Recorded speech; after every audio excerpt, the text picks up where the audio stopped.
नमस्कार दोस्तों, उम्मीद है आप लोग अच्छे से होंगे। अगर आप इस चैनल पर नए हैं तो कृपया इस चैनल को सब्सक्राइब कर दें, बेल आइकॉन को क्लिक कर दें और वीडियो को लाइक एंड शेयर ज़रूर कर दें ताकि समय-समय पर आपके समक्ष और भी बेहतरीन वीडियोस बनाने का हमें मौका मिलता रहे। दोस्तों, आज हम एक जजमेंट आपके समक्ष लेकर आए हैं। ये माननीय सुप्रीम कोर्ट द्वारा दी गई जजमेंट है, जो कि एक सिविल अपील 10719 ऑफ 2013 की ये सिविल अपील है। ये 24 अप्रैल 2017 को दी गई जजमेंट है।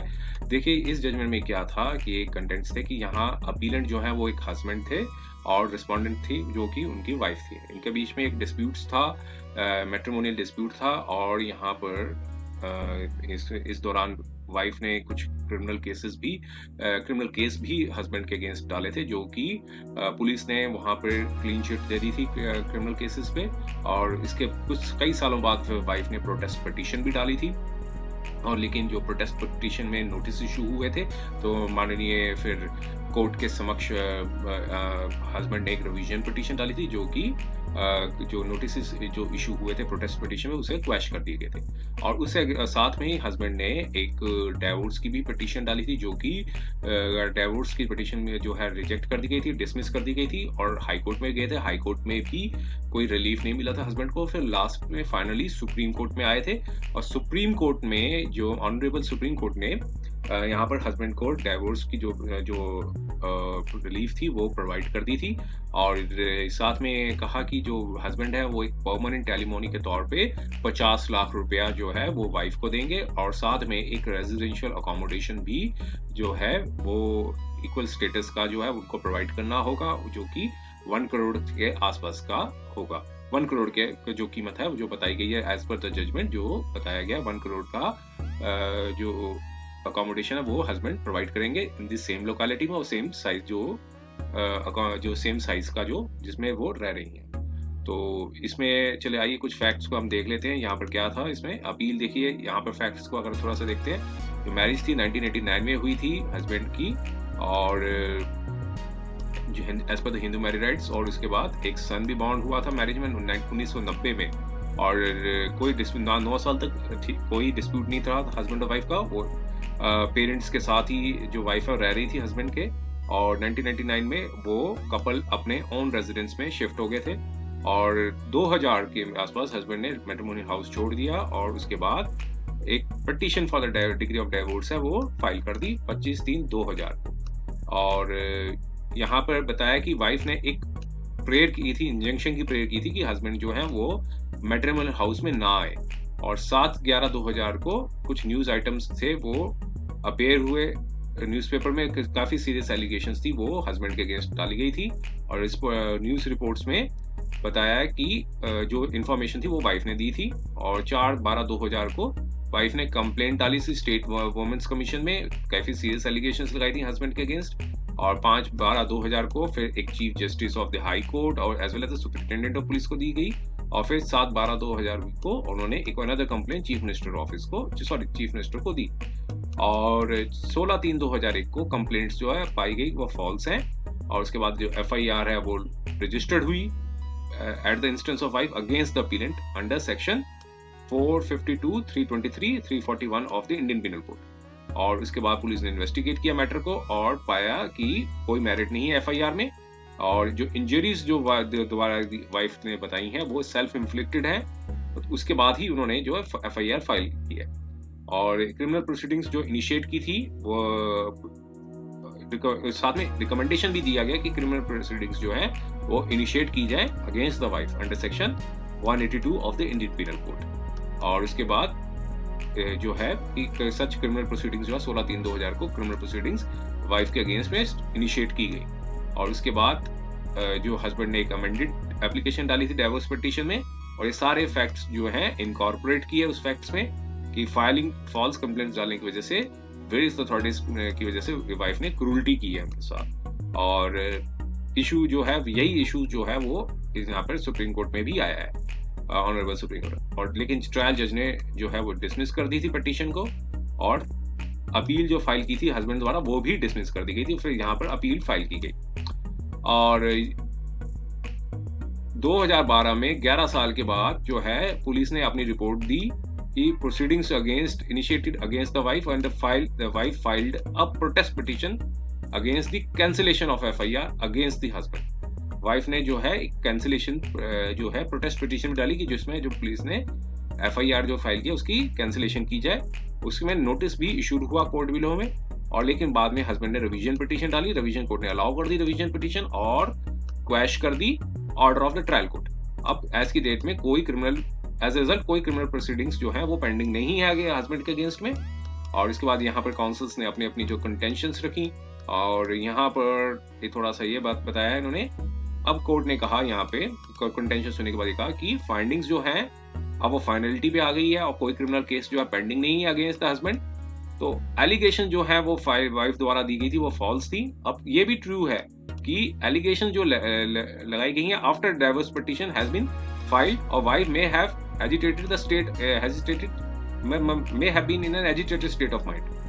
लेकिन ये भी कोई वाइफ का राइट नहीं बनता है कि वो डिफेमेटरी स्टेटमेंट्स हैं हस्बैंड के अगेंस्ट लगाएं, और फॉल्सनेस ऑफ द एलिगेशन जो है वो पुलिस ने जो है कोई पाया नहीं, कोई मेरिट नहीं, कुछ नहीं फाइंडिंग्स पाई कि केस फिट नहीं पाया कि उसको केस को ट्राई किया जाए, और पुलिस ने कैंसिलेशन रिपोर्ट डाली। तो वाइफ जो है 11 साल तक साइलेंट रही और 11 साल के बाद जो है प्रोटेस्ट पिटीशन डाली। अभी कुछ जजमेंट्स पर रिलाई किया जो कि ऑलरेडी सुप्रीम कोर्ट ने दे रखी है, जैसे के श्रीनिवास राव वर्सेस ए दीपा की, और रवि कुमार वर्सेस जुल्मी देवी की। तो ये सारी कई जजमेंट्स हैं उन पर रिलाई किया। अब यहाँ पर बताया कि क्रूरल्टी जो है एक एग्जैक्टिट्यूड के साथ नहीं डिफाइन की जा सकती है, और वाइफ ने रेकलेस और डिफेमेटरी एलिगेशंस जो जरूर लगाई हैं हस्बैंड के अगेंस्ट में, फैमिली मेंबर्स के अगेंस्ट, और जो कि रेपुटेशन को लो करने के लिए डाली गई हैं अपने जो पीयर्स ग्रुप्स हैं उनके साथ, और कोई एक्शन नहीं लिया गया कंप्लेंट में, और जो अक्यूज जो एक्विटल हो गया है ये भी ग्राउंड नहीं बनता है कि एक्विजिशन जो of the wife has a cruelty with in the meaning of the Hindu marriage act.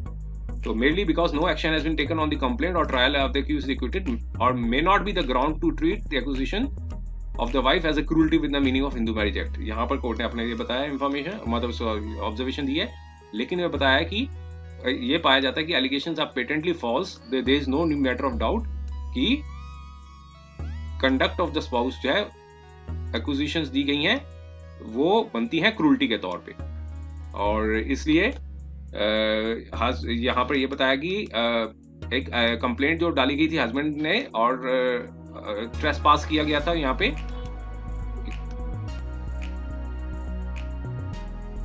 और फिर यहाँ पर आया कि अनदर कंप्लेंट अलेजिंग कि husband along with some other persons has trespass into her house and assaulted her.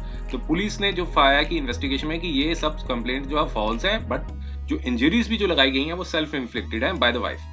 तो जो proceedings जो लॉन्च की गई थी अगेंस्ट द वाइफ, इसलिए अंडर सेक्शन 182 ऑफ IPC। और अब यहाँ पे कोर्ट ने कहा कि हमने जजमेंट को परस्यू किया है। हाई कोर्ट ने डील किया था प्ली ऑफ फॉल्स कंप्लेंट्स, और there was no reason to hold कि क्रिमिनल कंप्लेंट जो है फाइल की गई है वाइफ द्वारा वो फॉल्स और मैलिफाइड है। तो we are unable to agree with the finding of the high court and the court below. Both courts ने जो है वो रिलाई की है statement of the wife and that her husband has visited her house and she fulfilled her marital obligations. तो ये observation जो है ना, कोई भी जो कोर्ट्स की जो ऑब्जर्वेशन थी नीचे की कोर्ट्स में, वो बताया कि कोई रिलायबल और कॉजनेट एविडेंस ऑन रिकॉर्ड के बेसिस पे नहीं है, और ये भी डिस्प्यूट नहीं है कि wife continues to live in the house जो कि बिलोंग्स करता है मदर ऑफ द हस्बैंड, और वे जो हस्बैंड जो रह रहे हैं अपने पेरेंट्स के साथ एक सेपरेट हाउस होल्ड में रह रहे हैं, सेपरेट हाउस में रह रहे हैं विद सन एंड डॉटर। जो parties live with the and the parties live with the wife, और and the son and daughter law of the parties live with the wife. तो मींस जो लड़के हैं और उनकी जो बहू है वो वाइफ के साथ रह रही है, और जो सन जो है वो हस्बैंड के साथ काम कर रहे हैं। और यहाँ पे फिर यही चीज बताई कि ये बात बताई कि जो हस्बैंड है जो अपने जो पेटर्नल ऑब्लिगेशंस हैं वो पूरे हमेशा फुलफिल किए हैं सन के साथ, और कंटिन्यूस पे किया मेंटेनेंस टू द वाइफ जो भी फिक्स की गई थी कोर्ट द्वारा। और अब ये साथ में ये भी बताया कि we are not however not oblivious to the requirement of the wife to have a decent house where she can live. Her son and daughter in law may not continue live with her for ever. यहाँ court ने यहाँ पर अपना observation दिया कि सन और जो daughter law है वो हमेशा नहीं रह सकती हैं उनके साथ, और सम परमानेंट अरेंजमेंट जरूर भी होना जरूरी है for her alimony and residence. तो सारे जो व्यू और स्टेटस को देखते हुए पार्टीज को, तो यहाँ पर हस्बैंड को डायरेक्शन दी कि वो वाइफ को 50 लाख के तौर पे एट वन टाइम जो एलिमोनी है, वो परमानेंट एलिमोनी है, वो दें, और she will not claim any further amount at any later stage. उसके बाद वो कोई अमाउंट की रिक्वायरमेंट जो है क्लेम नहीं कर सकती हैं। और साथ में फर्दर डायरेक्ट किया कि वाइफ जो है वो कंटिन्यू रहे जिस मकान में वो हाउस में रह रही हैं, जो कि बिलोंग करता है मदर ऑफ द हस्बैंड, और till husband provide her a flat of the similar size in the similar locality. तो इसलिए हस्बैंड को डायरेक्ट किया जाता है कि वो इंश्योर करें और फ्लैट को दें जो कि up to the value of 1 crore जो है बी ट्रांसफर किया जाए in the name of his wife and till it is provided.